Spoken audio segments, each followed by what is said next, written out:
On this episode, I sit with my co host Patrinia and our beautiful guest Michelle Degree, an international speaker, coach, and storyteller of resilience.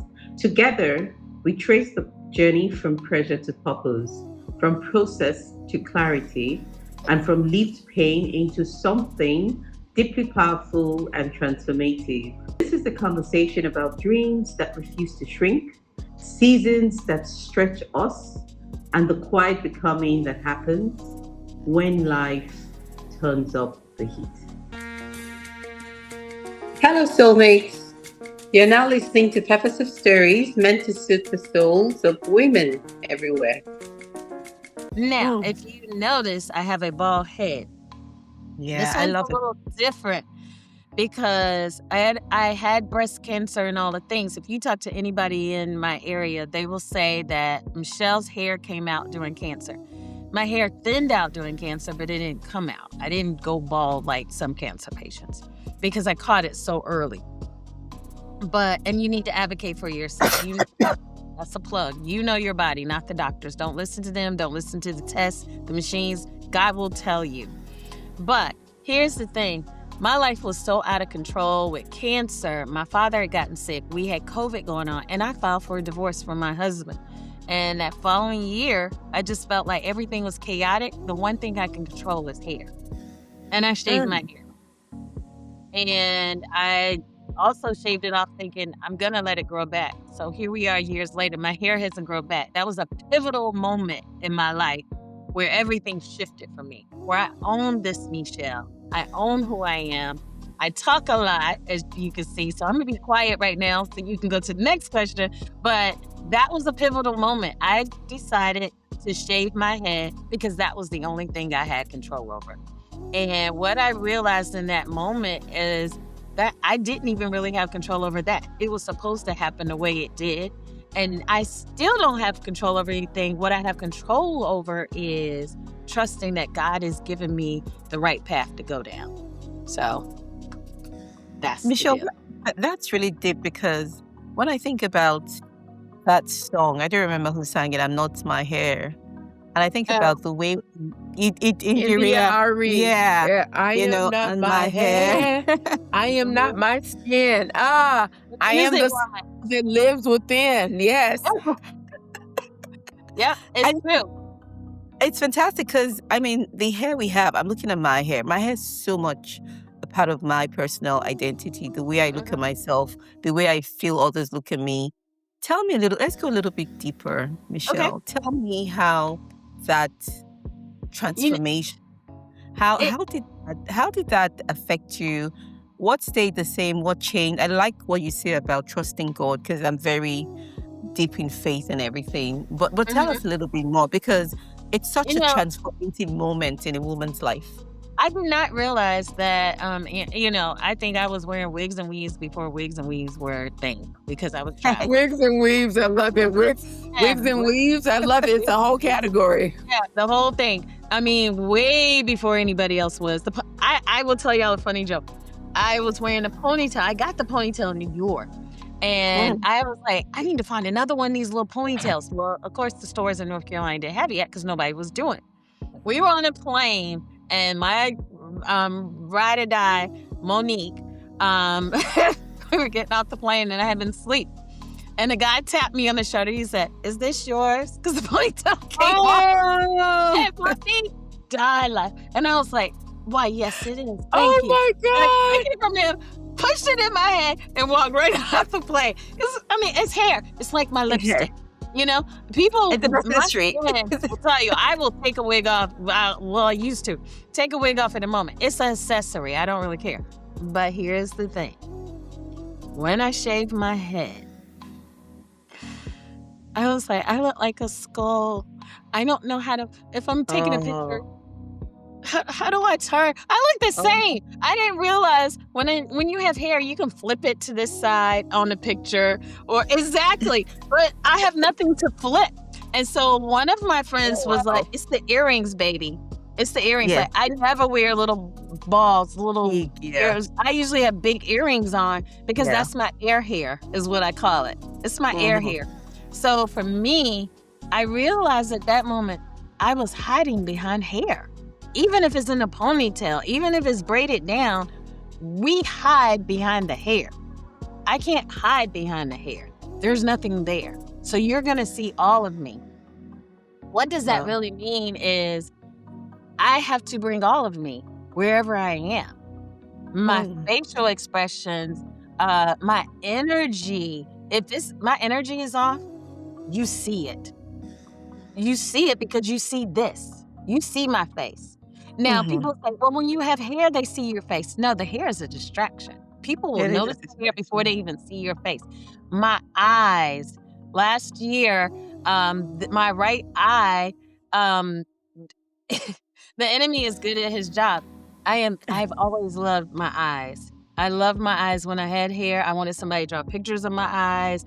Now, this eye is all crazy and it's messed up. So the thing was, oh my God, I have a bald head and I have a bad eye. They're going to see it's drooping. Oh, they're going to see. So I'm like, do the things make that. So I was like, oh, you know what?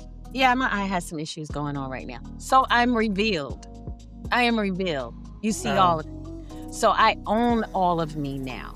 There is no cover up. There is no, when you meet me, you're going to meet this. You're going to meet all of it. All of me. I mean, yeah, I was just going to ask you if there was one word to describe the before and after. Because I think one of the things I picked up was you feel more authentic. It feels like your soul, you've opened up your soul to the world, and it's take me as I am, right? So the before with hair, with the wig, and now without. No, if you would have met me in, let's say, 2019, you met that professional created Michelle. I was a professional girl. Everybody in Raleigh will say, oh, that's Michelle. She's the professional. That's who you met. Professional is the word. Okay. Professional. The created professional. The created professional. Good. That's a phrase. Created. I made it up. Like you put on your makeup.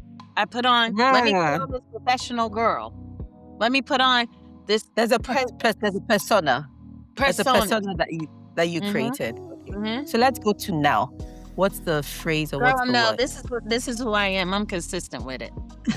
I'm consistent. Now I know how to change the words that I'm using. I'm not gonna be like, girl.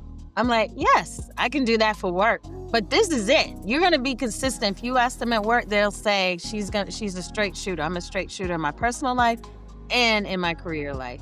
I had somebody to tell me that I can't talk about God, and I was really upset about that.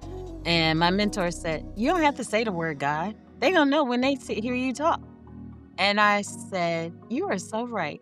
So you're going to know who I am and whose I am no matter. So the hair just gave me Excuse me. I must say, NDRE has a song, I See the God in You. Woo! So there it is right there. We've been talking about NDRE. She's been coming up, but I see the God in you. Yes. You're just going to know. So that's what it is. I don't create it. You get the authentic Michelle. In and out. I was gonna say that word, that this is real. This is authentic. Because one of the things we all struggle with in life is just being able to stay consistent. I mean, back in the day, we'll say your say-do ratio. What is your say? What is your do? What is your do? I'm going to say how great it is, but what I'm doing is like, this stuff is messed up. Now it's like, you guys, it's still messed up, but we can do this. We can do hard things. I like that. The thing is, what I'm realizing, and I don't know, I think it's an age thing too, right? I think so. I don't, because I'm so comfortable now, and I've done a lot of things and seen things, it doesn't matter what everybody else thinks anymore. When I decided that I don't care what you think, and I don't care what you say, I'm gonna be who I am. And that's such a release. It was a release. And I have a mother that's very, girl, why is your hair shaved off? Are you gay? Are you going through midlife crisis? Are you doing this thing? Because my mother is very prissy. I love my mom, but we had a nice day. She's gonna make me show up right. I'm gonna be dressed right, and I have pattern in my life that even though my mother's 3.5 hours away, I need to show up because my mother is everywhere. Now I don't care. And I'm not saying because I'm gonna be offensive. She has raised me the right way, but I know who I am now. And I own who I am. So whether she doesn't agree with the bald head, it's okay. It's just who I am. I came into myself.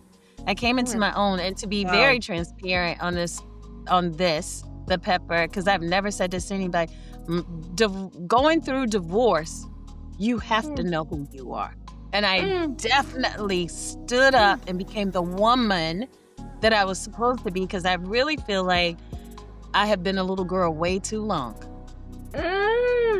Michelle, we're gonna just hold up because Petunia is getting messed up right now. She's overwhelmed with the words you're saying. It's hitting her like this. But I want us to go deeper. This is not about the questions. This is about us going in the flow of the moment, because I want you to also speak to our soulmates about what happens during a divorce. Your story may not be common for everyone, so it's very important to get your story because it's... No, I actually wrote about it while I was in Marrakesh, and I just published it. And I'm actually gonna it's on a website now. I can't even think of the media outlet that it's on. And let me tell you this: I don't believe in divorce. I wasn't raised like that at all. I believe in marriage, and I don't condone divorces. So I don't want anybody to be like, "Oh, she's all about divorce." That's not true. But what I know is God don't want you to be miserable. And I was miserable, and I was dying on the vine. And the thing is, I had tried to divorce my husband a couple of times, but I had a family around me that was like, counseling. God, you're not trusting God. You know, you need to stay in this marriage. We hear, is he beating you? If he's beating you, then that's different. No. And then I thought about that. Now, fast forward, it wasn't beating me physically. It was the mental. It was the mental, not that he was doing it, but I just couldn't bring all of me. So divorce is one of those things that once you go through it and you make the decision, don't let everybody else make it for you. You do what's best for you. You're going to have people that are going to be disappointed. You're going to have rumors that are going to be flying around. I think I got off easy. When I decided to divorce my husband, COVID was going on and the world was shut down. And my framework on resilience came because I did it by myself. I did it when nobody could talk to me or see me. And there was no words that could be said other than my own, and standing in my own power on it. When I changed my name on social media back to Degree, that's when the world found out that Michelle just divorced. And it wasn't, I didn't. North Carolina, you have to be separated for a year. That was the longest year of my life. Not waiting to be divorced, but to sit in what I had decided to do as a woman, as a Black woman in her early 50s. And now I got the stigma of, you're divorced, you have no kids, and who's going to marry you now? What? The things that people think about. Nobody asked me about my mental. Nobody asked me how you felt. Nobody asked me any of that. And I was out walking in my neighborhood. It's a church, literally a mile, not even a mile, like 20 minutes, 10 minutes from my house. I see this church all the time, and I walk all the time. And they had a sign. I guess God decided it's time for you to move. And it said divorce care. What is divorce care? And so I went into this church. It was a white church. And they had a program for people going through divorce. And I was like, I want to come. I'm not a member. He goes, oh, you don't have to be a member. We opened it up to the community. It was on a Tuesday night. So I went back that Tuesday night. I was sort of nervous because I was like, I don't want nobody to see me. Oh my God, I can't tell my friends. Can't let anybody know I'm going to divorce care because Black people don't believe in therapy. Yeah. Whatever. So that's a whole nother story. Go to this divorce care. It's me, 2 white guys, a white girl. A Black woman was there, but she left halfway through, so I never really got to know her. And they all had the stories of their divorce. And it was interesting because the person leading it had to explain, because I guess he could tell, like, I was like, they're crazy. What? That happened in your marriage? Like, it was just so different than mine. I married a nice guy. He's a nice guy, just wasn't mine. Wasn't my person. And that was the other thing. You're divorcing somebody that's a nice guy, and it's not my person. I'm miserable. I remember laying on my bed wanting to die. And I said to God right then, I know you didn't take me through cancer to still live like this. This is like Jesus. And I said, I'm not gonna die like this. And that started the process. And then some things happened. And then I was like, oh yeah, I'm definitely gonna do this. And I did it. And I remember when I did it, one of my Monique, she called me and I said, I'm doing it. I'm done. I don't care what anybody says. I called my parents and I told my mother, before you say anything, let me get this out. I'm divorcing him and there's nothing you can say about it. And there's nothing you can do. And I don't even want you to call me back. And I don't want you to say anything. I wanted to let you know so you wouldn't hear it from everybody else. My father said, and my father's a deacon in the church, man of God. I love God because my earthly father, y'all, he the bomb. So God got to be amazing. Because this dude, he's that dude. But anyway, he said, we don't believe in divorce. But I also believe that God will not let anybody be that miserable. So if you feel like this is what you need to do, we're going to pray for you through this process. And my mom said, oh my God, He said, no, we're going to let her go because she needs to be dealing with God right now. And they got off the phone. And that was it. No other discussion from my parents. To this day, my mother has never discussed my divorce. So I don't know what my father said or did, but we've never even had the conversation. Because what I realized is it wasn't about them. I had been holding on to them too long for decisions in my life. It was the turning point where I need to grow up and own my own decisions. My life, I remember running jobs by my parents and, everything and telling them because I'm the only child. So all I have is them. That's not true. I have God.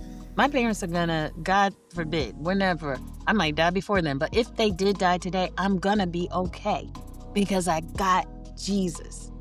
And I feel like with divorce, when you do it, if you ever have to go through it, you have to stand and know who you are, or you will be crushed. It would be the most miserable stance. It's not easy. It's not. People say, oh, but you didn't lose anything. Yeah, I had lost a part of me. I didn't lose stuff. God had replaced stuff.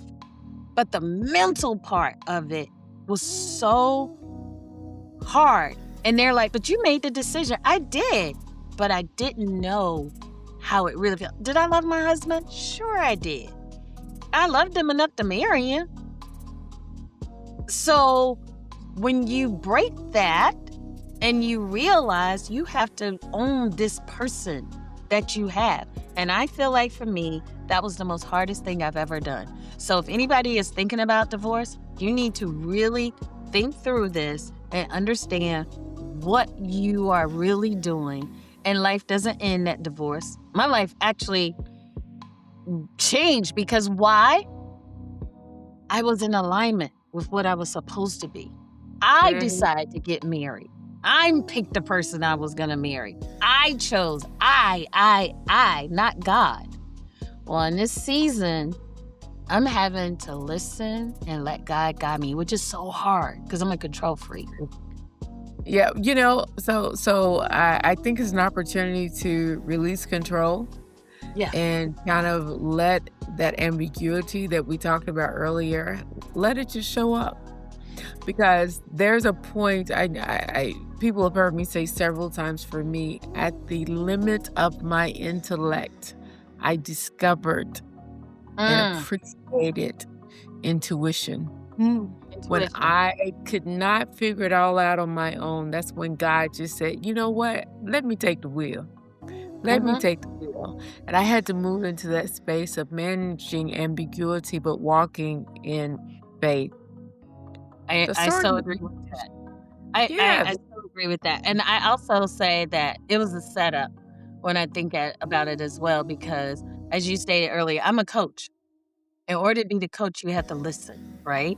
And you have to listen to people's spirit. They're going to give you the words, but you got to listen to what Yeah. they're really saying. The word when- behind the word, the message behind the words, right? The message behind the words. And when I came into coaching, I remember saying, I don't know why I need this certification. I've been coaching people forever. No, you've been mentoring. You've been mentoring a lot. And that's different because you can't ask questions. I mean, you ask questions, you don't get to say anything. You don't get to tell them. You're just asking questions, you're staring it up. And what I realized God was doing is you were never coaching to coach just them. You were being coached by being still and holding space, because I can be very busy. And now my life has had to slow down because people say, Michelle's everywhere. Well, if you watch, I'm not everywhere anymore because I'm having to be still and intentional. And I'm not saying being still holding my hands, but I'm saying my spirit has to still. Like when you were talking about planting the seeds, and I was outside yesterday digging in my yard, planting flowers. I don't even know. Well, I know a mentor years ago got me into planting flowers, but it's therapy for me.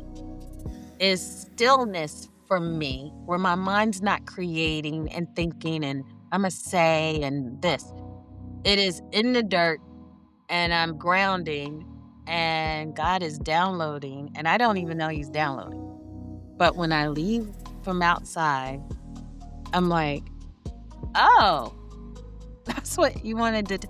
It's that quiet time where God can hear my spirit. Some comedian made this joke, I'm going to find Jesus before He find me.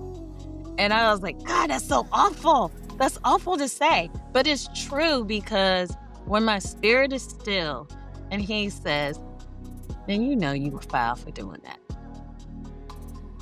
And I'm like, oh, even when I knew it, but when you hear it and you feel it, you're like, yeah, I got to fix that, or I need to change it.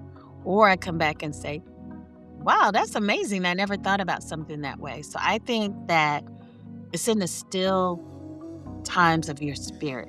You'll hear people that say, I was on the plane and all this happened. You know why? Because that's the quiet time on your plane where you're resting and relaxed, and God can do that download.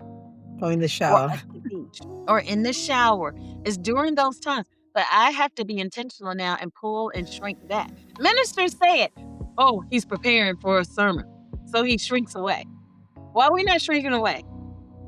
I think God gave the Sabbath anyway for us to shrink away and pull back. And And our nervous system. When you look at all the aspects of actually, you got the science side, you got the spiritual side, but what it rolls down to is that our nervous system responds to stimuli.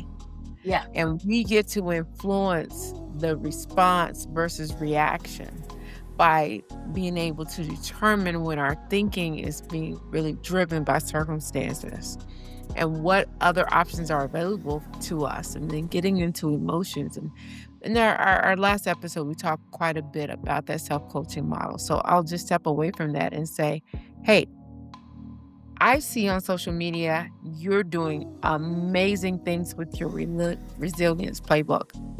Talk us through that. Because it looks like you have many receipts, my dear. So start taking a minute and share.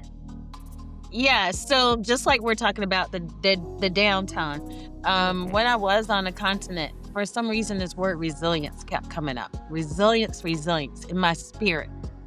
I went back 3 months later by myself, and I just felt drawn there. What I realized is, yeah, I could buck from divorce. I could buck and got this promotion. I was doing a lot, and a lot was happening for me, but I was very burnt out. And all I kept saying is, look how resilient I am. I'm that girl. I'm that chick. I'm doing. That is so dumb. And I need everybody to refrain what they think about resilience. I talked about it to a corporation actually almost a month ago, but we hear this word resilience and we call it the bounce back. We call that they're moving forward.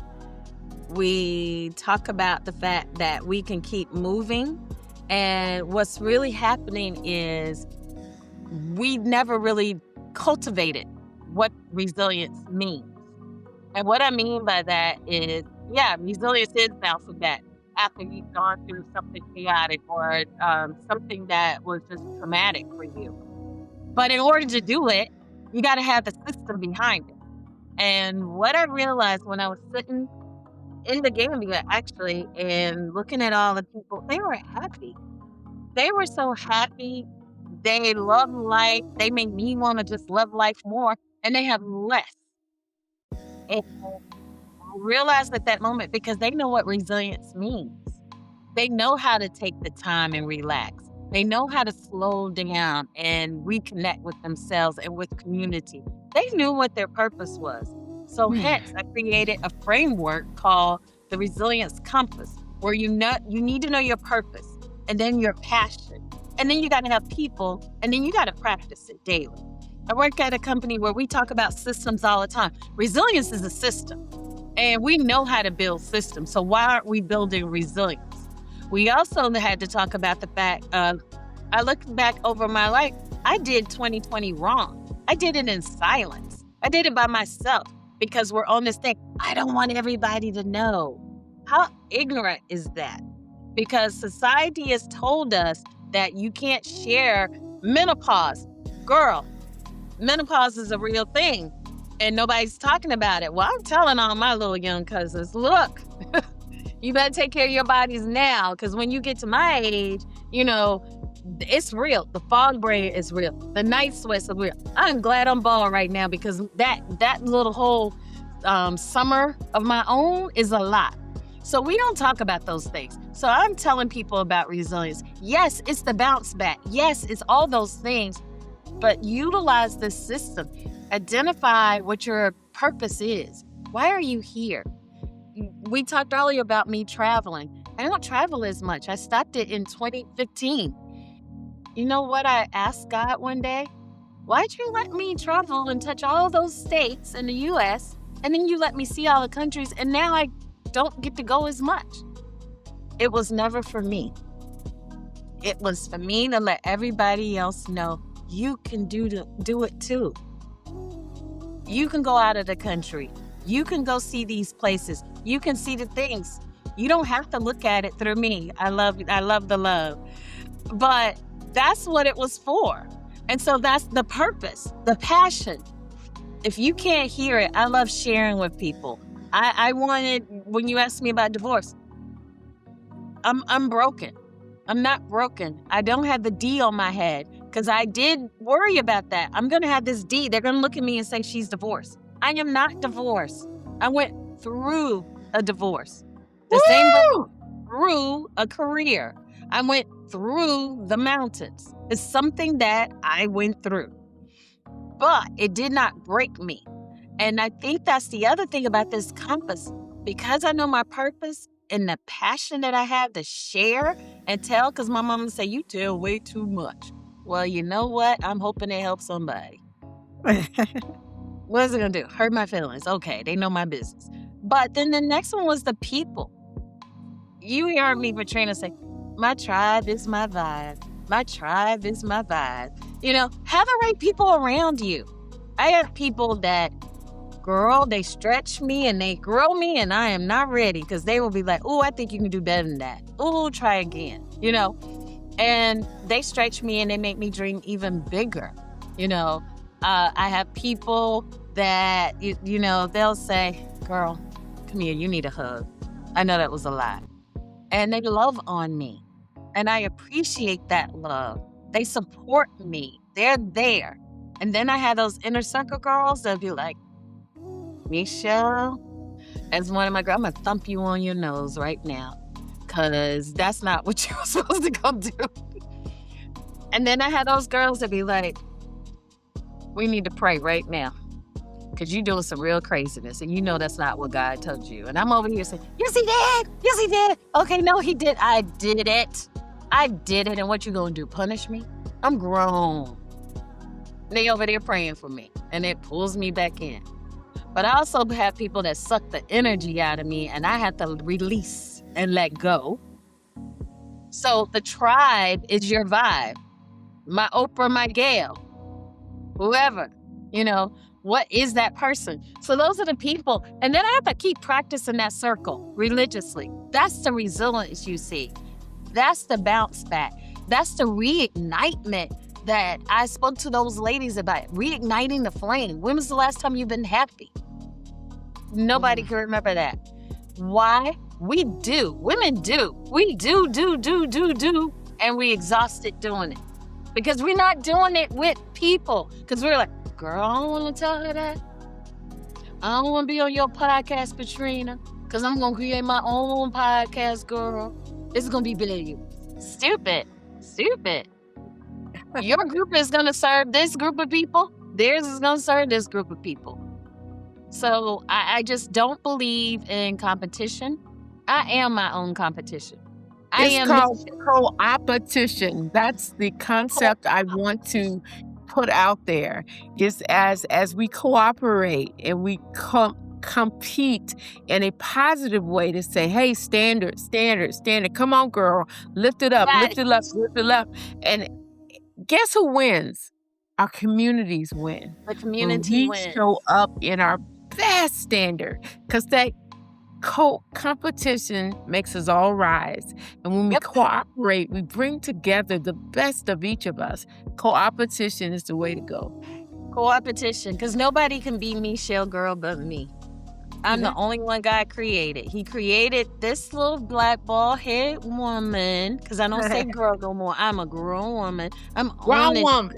Grown woman. Good grown. My knees black. I've been there. Look, my hands a little rough. I did the work. They not soft. I worked. I've been out there. I've been out there. We need Vaseline, right? That's so cool. Oh my goodness, go for it. I'm sorry. Yeah, I'm loving this because I'm off. This is my vibe, having conversations, and so I'm getting them to be able to tell. You guys are seeing that crazy Michelle. Patrina's seeing Michelle boxed in, where I'm like, okay, man, nice to meet you. I'm great. Good to see you. I knew there was more because you know what? So many people are dancing around the surface. Where the real magic happens is in depth. So Jay's gonna take look, I'm just trying to put myself in the shoes of our soulmates. And our soulmates are gonna be wondering, okay, so you are a grown woman. What has been your growth trajectory? A lot of our soulmates, they're professionals, and they would want to know your career transitions, be it in corporate, be it leading your business. And I know you have traversed a variety of sectors, in corporate, in government, technology, not-profit sectors over 25 years. Give us a deep flavor of your journey over those sectors. What helped you sort of think through the decisions you had to make? I know you talked about, having to speak to your parents when it came to big decisions and so on. But and maybe you can connect this to resilience, because you talked a lot about a system, a process, a tribe. What did leadership teach you about resilience that you could not let any other way? I will give it to you. But I want to go back. You can flip the question any way you like, but I'm basically looking at profession, right? Your career. I'm looking at the leadership lessons. I'm looking at resilience as a foundation that kept you, and what we should take out of that journey. Okay. And this is a total sidebar, because when you said something, it sort of brought up something in me. Let me say this about being a career woman and being a leader in my career and in my community. The divorce. The question that I want to answer, because people ask me this all the time, how did I feel? How can I manage $1 million projects and can't get this right? Whoa, that's a That's lot of judgment right there. But it's true. It's true, because I did ask myself that. Like, I can run teams all day. I can get teams to do things all day. I got all kind of leadership and influence. I can make it happen, but I can't fix this marriage. It was killing me that I could not fix my marriage. I went to therapy. I did all the things. I felt like I'm doing it right. Why can't I make this work? Right? So then it was, am I really that good at that job? Am I really that good? I started second guessing who I was in business because I couldn't get this right. And when you can't get it right, it will destroy you as a person and as a woman. I think men get it easy. And I'm probably gonna get beat up for saying that, but I'm a woman. I can only tell you how I feel. When women go through a divorce, especially if you are a professional woman, it is hard because you feel like a failure. Wow. You feel like you failed in this marriage, and now I'm in this business where we say, oh, my husband and I will attend this dinner function. My husband and I will do. Well, now I ain't got no husband. So now I got this thing called divorce that's going to come with me to this dinner party. Well, ain't nobody looking at that. Nobody cared that I was divorced. They just want to know, can you still do the job? Yeah. But my mental state, and because we create this persona again, I got the career, I got the job, I got the husband, I got the family. I am doing it. And just because I said family, let me step back. I do have 2 beautiful bonus daughters. I didn't birth them, but I still hold on to them like they're mine. So I do have 2 bonus daughters. So that was the beauty of a marriage. But I say that to say, I wanted to address that because when you hear those things, women in corporate struggle when they go through a divorce because they feel like they failed. And sometimes it will manifest in the business. Don't allow it to. 2 separate things. I'm still going to be able to do this business. I might have to figure out some other things, but I'm still capable. So I wanted to say that. My business journey and my thing, I never thought I was going to be in IT. I'm from rural North Carolina. We didn't have no computers. We didn't know what you're talking about. My mom, like I told you, my mom regulates me. She told me I was going to be Dr. Lord, your engineer, physical therapist, something like that, because that's what was in my town, right? And those were the booming jobs. I got to college. Ooh, my college career was probably not the way it was supposed to be, but I enjoyed college. That's the way. Met this guy, and he was in IT. He was majoring in IT. I'm over here in physical therapy. And he couldn't pass the classes. So I started tutoring him on math. And I loved it. And I was like, well, maybe I should major in this information systems field. So I did. Fast forward, laptops were just coming out. I became a road warrior. So what that means is Salesforce automation for pharmaceutical companies and other companies, traveling all over, teaching sales reps how to use laptops. Then I met somebody that here's the trajectory. I'm doing this training stuff. I meet somebody that tells me about Ericsson. Ericsson used to make the base stations, and then Ericsson went in cell phones. They said, hey, you should get a job with this company. I don't know. I'm not qualified. They said, just apply. Just be all you are. And I interviewed, and I got a training director job. Didn't know I was going to be a training director. Got the job. 2 months later, they decided they have a layoff. The HR person said, hey, we noticed that you're an IT major. We're going to put you in the IT department since we're laying this group off. And you're going to be a project manager, because project manager was the new thing. I don't know if I can be a project manager. I don't even know what that is.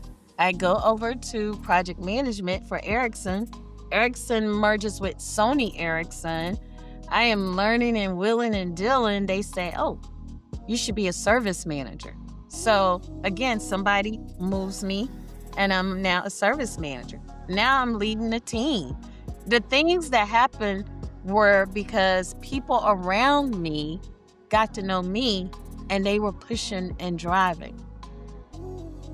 It changed in that, if you know me, I'm huge on networking. If you don't have a network, you need to. Your network is your currency. Yes. Networking is your currency. It's your money. I was coming from Sweden, and I remember I vowed, this is the last time I'm coming to Sweden. It's freezing. And my friends were in the States at CIAA, and that's like a basketball tournament, if you don't know. Mhm. It's a basketball tournament. But I'm over here freezing, and I'm getting all these messages about this game. I'm flying back, and the guy sitting beside me talking my head off. I'm not a good flyer. I want to be in my zone when I fly and let me go to sleep and all stuff. But he told me he worked for Viacom. And Viacom is the company that owns BET and MTV, and back in the day. Yeah. So I ended up talking to him, and they needed an account manager. And I was like, well, I'm probably going to quit my job. So I don't know what account manager does, but I think I could do it. And that conversation happened.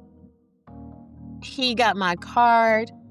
I get back to the States. I have forgotten all about the conversation. This guy calls me and he tells me that the position is open and he wants to hire me for it. And I took it. I say all that to say the jobs that I've had have been by people moving me or me saying, hey, I want this job. And I knew somebody that was there. I don't think I ever have had to go out and search for a job. And I had a situation where I wanted to hire consultants, and I started this company called Third Degree because when I was interviewing people, they didn't have interview skills. They didn't even know how to interview. They didn't know what leadership was. So I live in Raleigh, North Carolina. It's a million colleges right here. Not a million, but a lot. Mhm. So I started doing it for free. And then I met this guy in the hallway that said, yeah, I'm over here for 45 minutes and all they're paying me is X amount. What did you just say? They're paying you? And I'm over here just doing it? So then I was like, well, I should get paid. So started this company and touched all the colleges in the U.S., in North Carolina. Well, the presidential campaign for the U.S. was going on. They found out I had touched the HBCUs and they said, could you be the HBCU engagement person to get them out to vote? Sure, I can. So I say that to say my journey, I've been all over the place and did a lot of things, but it is because of the tribe. It is because of the networking. A closed mouth does not get fed. If you don't tell people what you like to do and what you want, the positions that I told you I've had, I never even thought about those positions, but people knew what I like doing. And because they knew what I like doing, when they hear stuff, they say, hey, Michelle, you should go apply for this job. Or I have somebody, the job I'm in now,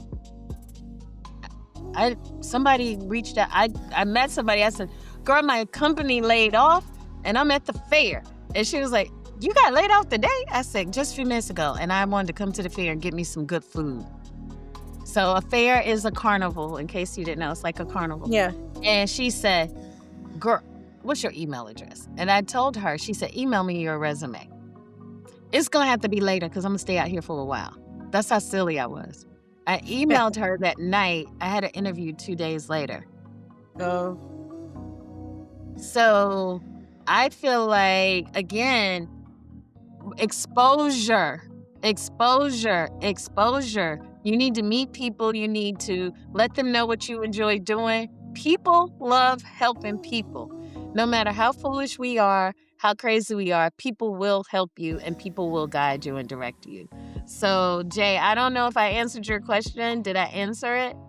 I think you did. I think what I picked out was the piece about network is your currency. You have to tell people what you know or what you want.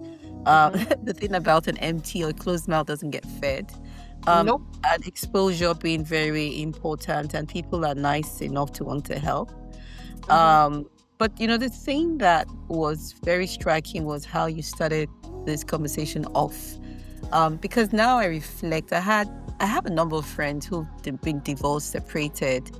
And I mean, back in the day, my mom would say birds of the same feather should flock together, giving me the impression that I should only be with women who are married like me, or, Right. otherwise you join a certain group that's not your group. And I don't know, I'm sure you've gone through that whole piece, which is why you started to talk about shame and the D word, but Yes. realizing that you went through the D, you're not a D. And, how it also gives one that feeling of self-doubt and self-esteem, all of the issues you talked about, in asking yourself the question of, but I'm so successful here, why is this an issue? And you're the same person, but yet they're two separate situations. That for me was very powerful, because I started to ask myself the question, have I shown up enough for my friends who have been separated? I have, don't get me wrong, because I'm not mom. Because I know you talked a lot about moms. I'm not my mom. No, but you hit on something else that is true. Now, what's interesting about that conversation is when people found out, I had one friend that did not want me to be, did not want to be friends with me like that anymore, because I am separated and divorced, and she's still married. Because married women are going to stay together and single women. And I found that to be a little hurtful, because I was like, what are you saying? Well, because you know how single women, they'll try to get your husband. Wow. Are you serious right now? Absolutely. But it's crazy. True. People feel that way. They don't want their spouses around single women. This is my response to that, though. Either you know your husband or you don't know me. So your husband was already an issue for you, so you don't feel comfortable being around single women anyway, because he's a mess. And if you already knew me, you know my character. You know who I am. And I can see if it's somebody I just met and they don't know me, they're trying to figure me out, right? Exactly. I get it. But if you knew me, so I had to come to the conclusion again, then you're not my people anyway. That relationship season had ended, and I'm okay with it. That's what I'm talking about when I became the woman. The things that I had to go through during that time, that I had to realize some of the people that I thought were my friends were not. They were friends for benefits or friends for things. And I think that as you get older, I remember I used to say, my parents don't have a lot of friends. I have all these friends. Well, that's because you're young and you're free and you're just living. As you get older, you're making decisions and you're structuring. Everybody don't get to go where you're going. So I had to accept that, dang, I thought we were friends and we're not. And that season is over, and I'm okay with that. That's a maturity thing, I think. I love what you say, because you also talked a little while ago about being a coach and having to sit with yourself and reflect and having no judgment. I think that has also helped me, training to be a coach and everything, because you also realize that there's a difference between being kind and being nice, and knowing that it's very important to be kind to yourself and not judge yourself or judge other people. Because I have a number of friends, and it worries me sometimes, and it's scary, because a number of great people I know, powerful global professionals, have gone through a divorce. And the question I always ask myself, they were my friends before the divorce, right? They have gone through a situation that is beyond them. It's more than one person, right? And it's not for me to judge what happened, how it happened, but at the end of the day, what is my role and how can I be intentional? I'm a friend, I'm a sister, we're divas, we're in the same tribe. And I would rally the support that I need to help that person, because guess what? It could be me. I mean, who knows tomorrow? Very important not to judge and just think about how can I show up and be your friend. And also not pity. Empathy is more important than pity, because I would hate a situation where somebody feels sorry for me. I mean, look, life happens, and sometimes it happens to the best people. Yeah. Because you also have a situation, Michelle, where a lot of great people that we know, they're not married. They're 50, they're 60.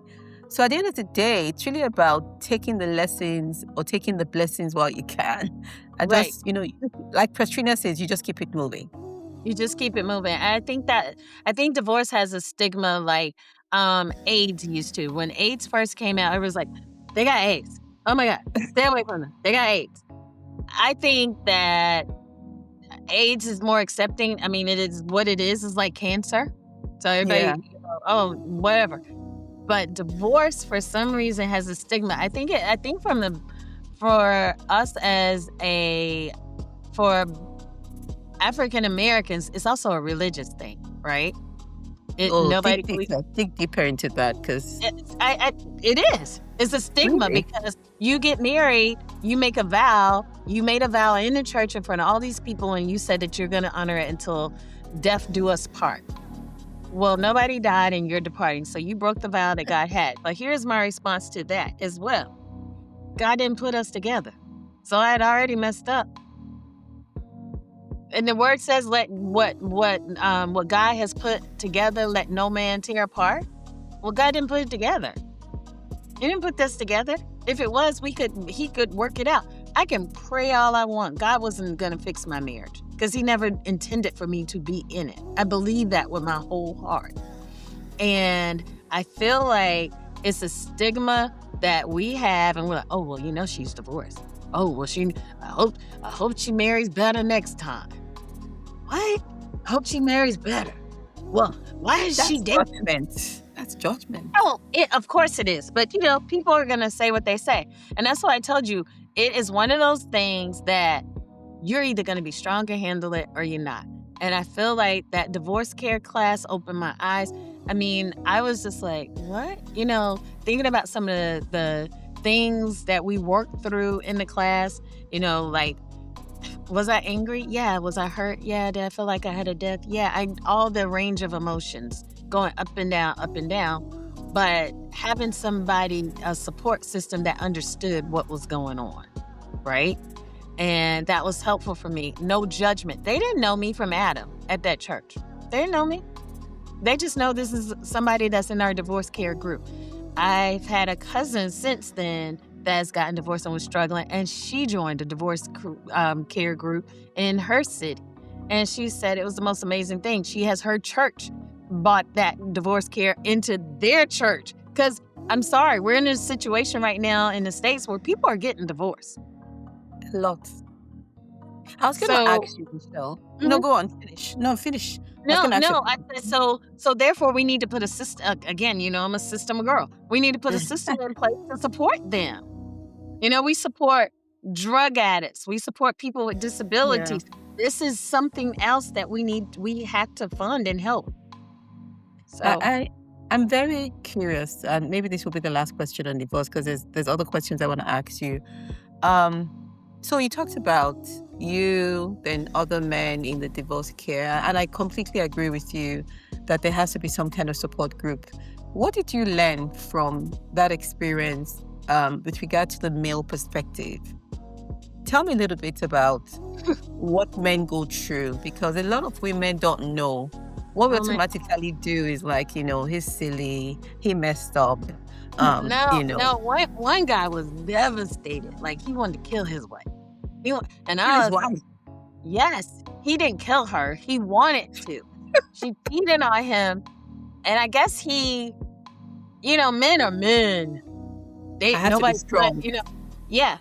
This guy was broken because he couldn't believe that his wife cheated on him. And he was so broken that he wanted to kill her. He would sit in the class and tell us how last night I had this dream that I went over to her house and he was telling us, and I was like, he's crazy. Y'all, this guy is crazy. Like, oh my God, I hope he doesn't do anything. If he does it, we're all held accountable. But, because he's telling us. And so the instructor kept saying, I will have to turn you in to the police. I will have to say it was premeditated. And he was saying things that, he kept, but what happened was the teacher pulled out of him Why do you want to kill her? What is it? He said, because I want her to feel the hurt that I'm hurting, how I'm hurting. And because she's just happy. And the lady in our class said, but if you kill her, she won't feel the hurt because she's dead. She won't know that you know, and then you're still going to be hurting in jail. And that must have been a turning point, because that next week he came back and he said, this is not my issue. This was hers. She broke the marriage. I did not. And you're right. I don't want to kill her because she won't feel the hurt. But what's going to hurt her to see me thrive, to see that I can move past this, that she did not break me. So I say that to say, men, even though we hurt out loud, they hurt internal. They don't talk about it. We're females. We're going to talk about everything. They're never going to do that. So we have to realize that they're men and they're women. We process things different. That guy ended up moving on, and he actually got out of the class because he said that he felt like he had moved. But to see that transition, because he really wanted to kill her. He wanted her to hurt. That was his word. And it was interesting that hurt means killing. And I think about it when I hear people now to say, oh, such and such shot this person, or this person got shot. I will always wonder, was it the hurt that they really wanted? Did they really get it? So that was one. Another one was the guy just, he said, I lost my wife because I cheated. Or, it was like, I made a mistake. She won't forgive me, and I need to live with this mistake. I can't get past the mistake, though, because now he just felt like, he did it. He can't move forward because people are constantly bringing it up. And he had to learn how to accept that, yeah, I made a mistake. So how do I move forward so that I won't fall back into this pattern again? So men do get affected by it. I think that sometimes we think that they don't. They really do. They just process different. That's really deep. Thank you so much for sharing that, because, I think sometimes there's this feeling that it's really the women that go through the pain and the hurt. And I like the way you talked about how the guy was able to shift, because it goes back to your bio of helping people as the ground shifts beneath them. And that's so powerful. And I'm happy you had that support. I wanted us to sort of pivot a bit, again, connected to the previous question on leadership lessons and so on. When I was reading out your bio, I talked a lot about, or I raised the point around career transitions. And I know, having gone through a lot of career transitions myself, there's that feeling of conscious incompetence. There's also that feeling burnout of, trying to, the performance anxieties we feel when we're just trying to show, we still have it together. We can make it happen. It doesn't matter what's happening in our personal life. We'll keep, hitting the mark. Look, initially when we also talked about, you shared the time when you got laid off. So the ride is very bumpy. It's like a roller coaster. It goes up, comes down, it's leveled, and you're like, I need to grow. What do you want women, our soulmates, to sort of keep at the back of their mind when they're up, they're down, or just leveling out and going through a period of burnout, self-doubt, career transitions? I'm sure you have a lot of powerful lessons that we can pick up. I feel like I'm thinking of one situation in particular where I just was like, I can't do this anymore. It's burning me out. And somebody made a comment like, this is a roller coaster. It goes up and down, up and down, up and down. And I said to them, I don't have any more tokens. I am off this ride. I cannot do it. I can't do it. And I left and went to a different company. So you have to, one, make a decision that, I don't have any more tokens. I'm off the ride. That ride was fun. I'm done. The other thing is when it is, my layoff was because the company was shutting down, and it was more like, I had one girlfriend, we actually talked about this last night, where she said, you were that sounding board, because she was like, the company's shutting down. I gotta pack up my stuff, sell my stuff, and move back to where she was from. And I was like, what? just because they're leaving, you got to help me understand why you got to pack up your stuff. Because I have kids. I have 2 small kids. I don't have the family here to support me. I had a whole network where I'm from, and they couldn't take care of the kids while I'm looking for a job. I was like, girl, you got to calm down first. Just because a company shut down, they're giving us a severance, they're doing the things. And I feel like sometimes we react and we think about all the things that the job was doing for us versus react, be in shock, but then relax and figure out what's going to be my next move. I see a lot of people will jump to another job and hate that job just as much, but they wanted to make sure they had the money coming in. I get that, but I think you need to reset. Mentally, you need to take a time and figure out, and this is where that networking is important. Hey, my company just laid off. I'm looking for a job. Do you know anybody that's hiring that a position that does this? Don't go by the name. My God, if I hear somebody else say a name of a job that they think they want, what is the job description? Can you do one of the things? Are you interested in one of those things? Look at that piece of it, okay? Once you look at that and you process that, then you'll be able to slide right on into those positions, right? Because the universe starts lining up. I really believe that. The other thing is, the network will move you around. God doesn't give you just one job. He gives you multiple and you get to choose. That same girlfriend I was telling you about has excelled so much. She was laughing about that. And that's why we were talking about last night. She was like, girl, you were right there, because I would have packed up, moved back, and been a hot mess and miserable there. But she stood in it. She persevered. The job gave her more money than she thought she was ever going to make. And I think that's the other thing. People think when you get laid off or when you transition from jobs, you might have to take a lower, less job. The devil is a liar. God, I'm expecting you to do this or something better. That's my thing. You're going to do this or something better. Something better. It's never going backwards. We don't get to go backwards. We're moving forward. I'm still with you. I've had similar experiences. I think taking a career break twice, I'm done. And I think the lesson I learned was the importance of being financially well. And saying to yourself, making sure I have money to get through whatever I'm going through, make sure I have money for a year, cut down my expenses. At some point in time, I cut my hair because I'm like, I'm not going to be asking my husband, because he couldn't pay me my salary. I'm not going to be asking him to give me money to do my hair. I'm going to live within my means. I'm not going to be buying the shoe that I like because I feel like there's money coming in next month. There's no money coming in. Do I really need the shoe? Is it want? Is it need? And also leveraging. So I think the biggest thing I've learned with losing a job is the loss of identity, where you feel like you are that, you're that card, you're the complimentary card, you're this big fancy title. And when that title walks away, it's like, who am I? What's left? Right. That crisis of identity, it's overwhelming. So you have to always know who you are. Who you are. I can't stand when I meet people and I'm saying, so tell me a little bit about yourself. They say, oh, I work at IBM. What? No. So tell me about yourself. Oh, and I have kids. Like an afterthought. Oh, and I'm married. And I'm like, you're stupid. And I don't care who you are now. Like, I have totally shut down. I feel like at this age, and I'm sorry, I'm picking up stuff and moving around. I feel like at this age, you need to be able to say, hey, I'm Michelle.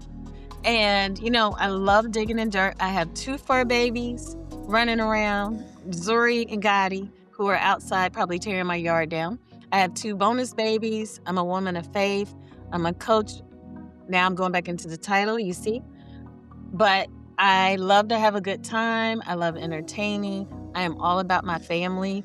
I live in Raleigh. My family lives like 3.5 hours away, but I have an extended family here that has adopted me, and I love them. I'm involved in my church. I'm missing church right now that I had planned to, but it's all good because I'm doing what I love. That's who I am. That's a pull. That's a pull. That's not the cloth. That's the exactly. But my call. So this is what I'm talking about. Don't tell me you're a senior level program manager for XYZ company, you work in the government. I don't even like bios. When people read my bio, I'm like, just tell them I'm a child of God. Don't go there. I will cut people off when they're reading it if I'm walking on stage. I just walk right on out. That's not I like what you've said, because our soulmates will sort of pick that up. A lot of women do not know what is important to leave in an elevator pitch or an introduction. And we fill it with titles because that's what makes us feel like, yeah, we have a right to be here. And it's not about having a right to be here. It's about what is unique about you. Make me remember you. Yeah. What is the story about you that will make me feel like maybe there's a story about me that I can connect and not my job? Right. And so I actually do a networking session for the ninth graders in my county. And they go over to NC State. And it's actually in 2 weeks. And we talk about elevator pitch. And the question is, how long is the elevator pitch? Well, I used to say, how long does it take for the elevator to get to the next floor? Well, I got kids now that elevator's not a thing, so I can't use that. So I now say, the elevator pitch is, I'm a little OCD. Well, that's the cleaning. No, I'm a little ADHD, meaning that you better catch my attention or I buzzed off to something else. I'm distracted easily. And they'll say, okay, I said, for instance, high schools. I went to Shelby High School, and I am from the Roaring Lions, and I am a cheerleader. So this little boy said, yeah, but you told us the title, you're a cheerleader. That failed. Good catch. So Michelle, I go to Shelby High School. I'm a Roaring Lion, and I love sports. He came right back and said, I'm Justin, because I'm never going to forget his name. I'm Justin. I cut grass. And let me tell you, I will cut your grass and you'll see the lines back and forth and you'll want to pay me that $75. I was like, $75 to cut grass, Justin. He said, crazy money. I bring my own gas and I do this, add you up. Like he was breaking it down. That's the elevator pitch, because guess what? Value. That's value. I use Justin's elevator pitch all the time. He told me he was the best grass cutter. He told me he's going to edge it up. He told me he's bringing his own. He told me all the things, and he was done. That's the elevator pitch. But if your elevator pitch to make the connection, tell me who you are so I can see your heart.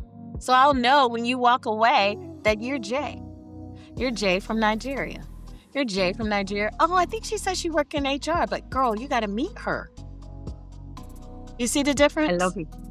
I'm gonna steal Justin's one. I might add the $75 to. It really depends on the audience. It really depends on the audience. $2 to cut somebody's grass. Boy, I'm getting ready to cut my own grass, but I might let you try one time to see what your lines look like. But hold up, Michelle. An hour is like $19, $20. How long is it going to take to cut grass? Okay, I have to pay for the gas. They gotta pay for the gas. So I have paid $55. I ain't even gonna lie. I paid $55 in the States for somebody to cut my grass. I'm not paying $75. This was a construction company. And you gonna charge me $75? Boy. But he sounded I like his ambition, though. I like his ambition. Don't get me wrong, but that's memorable. Mm-hmm. Okay, so listen, we're going to start wrapping up now. I wanted to just sort of bring us to today, bringing you back to today. So share with us the story of where you are in your journey right now, and what does your pepper soup taste like in this season? I am. We're only in April, and it's the beginning of April. If you would have asked me in January, I would have said, oh, my soup tastes like this. I'm recreating my soup. I am in a season of transition that I didn't know I was going to be going through. I am trying something new and trying to extend myself into a whole area that I didn't even know about. So my soup right now is I'm spicy. So I'm putting in a little this, a little that, and trying different things because the soup is changing. And I don't Yeah. even know the name of it right now, but I'm excited about the change. The old Michelle is still going into it, so those ingredients will be the same. But every now and then you get to switch it up because growth requires that, right? It might be a little less of this ingredient, but I'm adding some new things into it. I am gonna hopefully, I keep throwing this plug to y'all, come to Nigeria and speak You to your will come ladies to and your sister Nigeria. members. You will come to Um, Nigeria. You I will am come to coming. Nigeria. Michelle, there's an open invitation for you. We're also thinking about doing a retreat in Kenya. I have one of my I heard mentors. Kenya was the It's vibe. beautiful, but you're going to have to stop in Nigeria first. We're not going to jump to We'll go to Kenya before. Nigeria and then we'll go to Kenya. Then you I'm go in. back, you go right out. All So right. Patricia and I, we've been talking about going to having a retreat in Kenya. A friend of mine, my mentor, old boss, she has a lovely resort called Pumba. Shout out to Beverly Spencer Obatoyinbo. She's retired. She's British, married to a Nigerian for over 30 years. She's absolutely wonderful, well-traveled. So a plug for Bev. So yeah, I think we'll probably make you one of our first guests. It should be fun. We'll do sights and sound, the safari, the Masamara, go and play Okay. with the I natives don't and know if all. I'm a safari girl. I did a safari. I'm okay with them being in a zoo. I don't know if we can do the food, the culture, and that part. I'm all in. I don't have to do safari. We'll create some electives. Safari will be an elective. Let me check the box. Look, let me check the.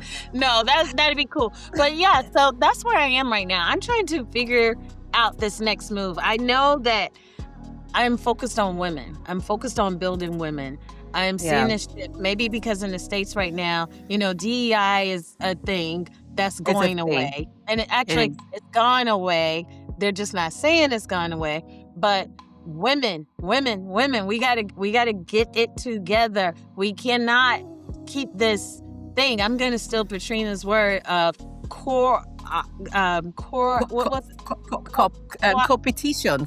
competition. Yeah. I'm using that co-opetition because we can't compete against each other. We don't need to compete. We need to be aligned, right? Co-opetition, aligned, motivated, and self-esteem. What is happening with our self-esteem? And why are we degrading ourselves? Stop watching the videos and thinking you got to look like that and dress like that. You don't. To get ahead, you don't have to act crazy or any of that stuff. It's entertainment. Let entertainment be entertainment. When you want to move to shift the other way, shift the other way. So, yeah. All right, cool. Fantastic. I love it. You're stirring things up, trying something new, a bit spicy, very open to adventure, looking at Nigeria, Kenya. Put that on your map because I see the map at the back that says what? Tell us what it says. She's going places. Hey! Going places. Yes. Awesome. So, look, we're going to wrap up. So I think what we'll just leave with our soulmates is to let our soulmates know that, the show notes will be, right there in the podcast, on the website, on Spotify, on YouTube. So Michelle, where can we find you? Where can our soulmates find you? So you can find me at Michelle, MECHELLE, degree, DEGREE.com. I have a website, so michelledegree.com, all E's, okay? That's the easiest way to say it. MECHELLE, degree, DEGREE.com. If you're on, Instagram, Coach Michelle. So again, Coach Michelle, MECHELLE. If you're on Facebook, Michelle Degree, you'll see me. Look for the baldy. I'm on there. Love it. I have a podcast as well, The Third Degree. So you'll see us out there. It's me and my friends. We talk about a little bit of everything. I'm gonna check it out. It's what happens after 55. So that thing about 55. So it started out, I was going to talk about divorce, but I ended up getting distracted and we talk about everything else, but I'm still going to talk about divorce. I'm going to send that article to you guys. You can look at it, Unbroken, because I feel like we're in a season where divorce, man, is rapid right now. And I just don't want women to get lost in the shuffle and let it break you. If you feel like you're going through divorce and you need support, call me, reach out to me. You got this. You can do hard things. And divorce isn't the end. It could be a new season that's starting for you, like it was for me. And you could even go back to your spouse. I have a girlfriend that divorced her husband and got back together again. They're remarried. So, whatever works for you. We don't know how things are going to play out. Fantastic. All right, good. Michelle, thank you so much. So I think we're going to wrap up to say, until next time, when life gives us pepper, what do we make, Michelle? When life gives us pepper? When life gives you pepper, get a little spicy for me. You make spicy pepper soup. Soup. Exactly. So we make pepper soup. Thank you so much. It's been awesome. I felt like, Petrina gave me a gift today, and the gift was connecting with Michelle. Yes. A woman who is going places. A woman who's just written a book. Did you tell us the name of the book, Michelle? So I have 2 books. The one that I just released just a couple of weeks ago was the Resilience Advantage Playbook. It is a workbook with affirmations. And what I've been doing, I've been kicking teams off.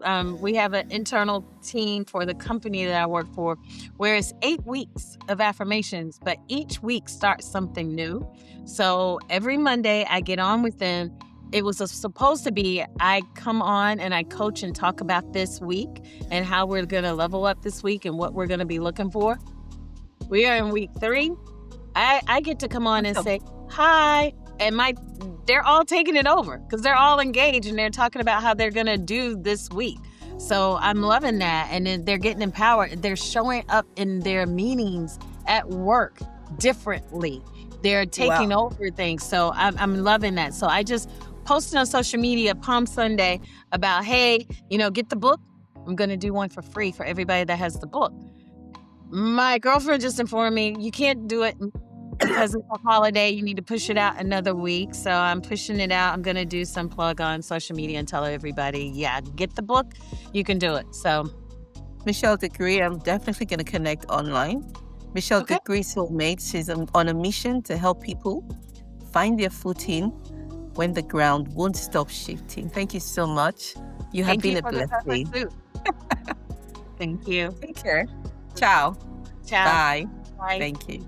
If you enjoyed this episode, don't forget to hit that subscribe button, share with a friend, leave a review, and connect with us on social media. Your support means the world to us. Until next time, soulmates, stay inspired, keep growing, and turn life's peppers into a flavorful soup. Connect below. Bye-bye for now.